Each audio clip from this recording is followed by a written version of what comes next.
Hey everybody, I wanted to share with you some information about how to sleep better.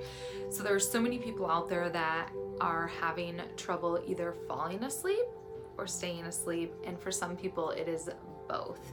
So let's start off with those that have a hard time falling asleep. So a few great things that you can add to your lifestyle and to your evening routine to help you fall asleep is one, go outside, stand barefoot in the grass for about 22 minutes and watch the sun go down. So hear me out. So this is called grounding or earthing. And when you do this, it actually helps, the earth helps your body reset your own circadian rhythm, which is great. Also, the earth gives off negative ions that your body absorbs and our bodies love, and it also lowers inflammation and helps lower that cortisol level.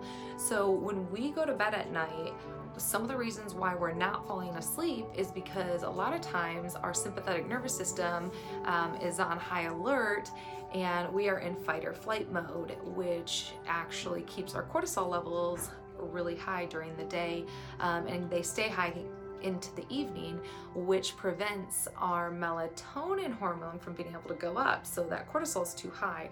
During the day, our cortisol levels should actually go down and our melatonin hormone should actually go up to help us fall asleep and stay asleep. But that's not happening for some people. So we've got to lower our stress. So breathing is good, but earthing to reset your circadian rhythm is a great way to get your body back on track to be able to fall asleep. The other thing is, and you already know this, is to not use your phone and have blue screen at least after 7 p.m. So turn that brightness all the way down on your phone, and some of the phones have nighttime settings or amber mode, which can also help because that blue light is actually very stimulating to the brain, and we don't want to excite the brain very much at night because it's going to keep you awake. Okay, so then those of you that fall asleep but have a hard time staying asleep. So there are two supplements that I play with that work really well. And of course, which is funny, I'm gonna have to tell you to talk to your doctor about this, which will bring me into something else I'm gonna tell you in a minute. I was gonna not say anything, but I can't help it. Anyways, so anything I say, please talk to your doctor about this. But tryptophan, actually, an amino acid, and when you think of tryptophan, you probably think of turkey, right? Tryptophan is actually a really cool amino acid. During the day, it converts to serotonin. At night, it converts to melatonin. So sometimes when you take tryptophan, the amino acid, it can actually help you stay asleep. So I've played with that with clients. And then the other is 5-HTP, which has been another supplement that helps people stay asleep. The one thing with 5-HTP, do not take 5-HTP if you've been suicidal, so that might not be the one for you. I'd actually start with the tryptophan. And remember, consult your doctor, please. So anyway, so I just have to tell you this. I had a client who is absolutely amazing. She came in and she just had some things going on. She wasn't sleeping well. She was feeling anxious every day, a little bit stressed. Maybe, having a couple drinks at night, and just really wasn't in a good rhythm with her body and with herself, and had high stress level, high anxious all day long, just anxious. So worked with her on some things. She did a few therapies here, but most importantly, what I felt worked really well is we looked at her nutraceuticals, and I am trained by the Dr. Amen clinics, and I recommended some specific nutraceuticals for her brain. And after 6, 7, 8 days, she was doing amazing, and she was sleeping. She wasn't needing to have a couple drinks at night. Her anxiousness, that layer of yuck, just came right off. So yay, super exciting. And then she came back and saw me, and 2.5 days, 3 days prior to that, she actually had gone to her doctor for a follow-up, and her doctor said, you need to get off all of those supplements that you're on.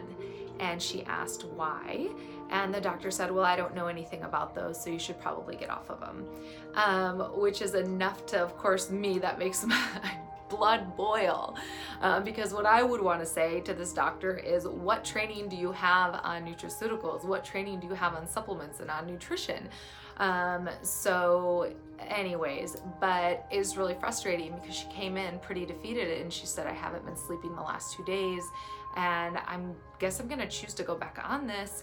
But it's, doctors are amazing. Good doctors are amazing, right? Like, I would think, like, when clients come in here and they tell me something's working for them, whether they're seeing another nutritionist or they're doing other therapies and it's working for them, I want to know, who are you seeing? How's, it's working for you? That's great. Then I can refer people to that chiropractor or that acupuncturist, to find out, who's doing what. And when it's working, like, I want to know, as a person, as a human, that helps other people try to feel their best and to be happy, and to help them along their journey with improving their health. I feel like that's important as a professional. So when, this doctor is just saying to get off of this because they don't know anything about it, I mean, to me, that is just so wrong on so many levels. I am very careful how I recommend things, that supplements and practices that I'm actually trained in, to approach the body in a more holistic way. And I am very careful how I approach that. I never tell a client to get off their medication, always suggest to work with their doctor. But then on the flip side, when the doctor tells them to essentially not do the things that this client and I have sat down for an hour, 2 hours, spend a lot of time together to figure out what they need for their bioindividuality, and to have this doctor just say, stop that, is just so frustrating. And I know not all doctors are like that, but it's just an example. And so I want to leave that with you.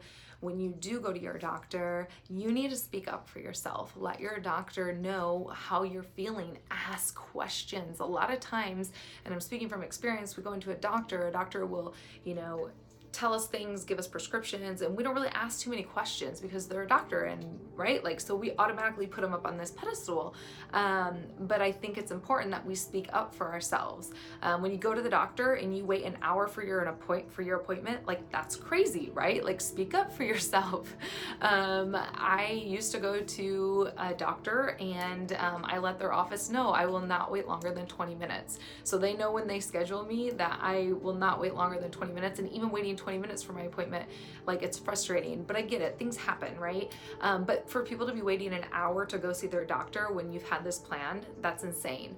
And then the fact that your doctor schedules and has about 10 minutes for you out of the whole year, that's insane. So make sure when you go in and you have that 10 minutes with your doctor that you have your questions. And when a doctor responds with something that doesn't sit right with you, ask them more. Like, ask them about that. Tell them, well, I'm not really understanding what you're sharing with me, or like with that client, well, why should I not take these? And they say that, like, this doctor said that they weren't trained in this, or doesn't know anything about it. So then it's like, well, then how can you speak to, is this hurting me, right? So is this hurting me or is this not? Because obviously, she had great progress and was sleeping and, anyways. But so just know, when you go to your doctor, they are working for you, right? Like, you are their client. So ask questions. Be prepared when you go to your appointments. And if you have other professionals that you work with your health, or medical, like, try to connect those professionals together as well, because that's important. It's important that, you talk to your pharmacist, that you talk to your doctor, and sometimes it's important to kind of connect them together, and figure out, what is the best plan for you. So anyways, I know I started off with how to sleep better, and then it kind of got into the whole doctor thing. But anyways, so if you are having problems staying asleep, falling asleep, try the earthing. You can try the supplements. Also limit your blue light time on your phone before bed, and then also make sure that your bed is made, that you have dark curtains and your room is dark.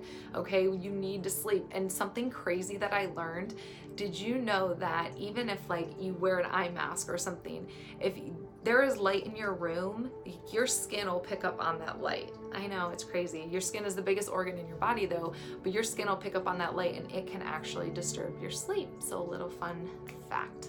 Anyways, hope you guys are sleeping great. Happy Friday, and I will talk to you soon. Bye.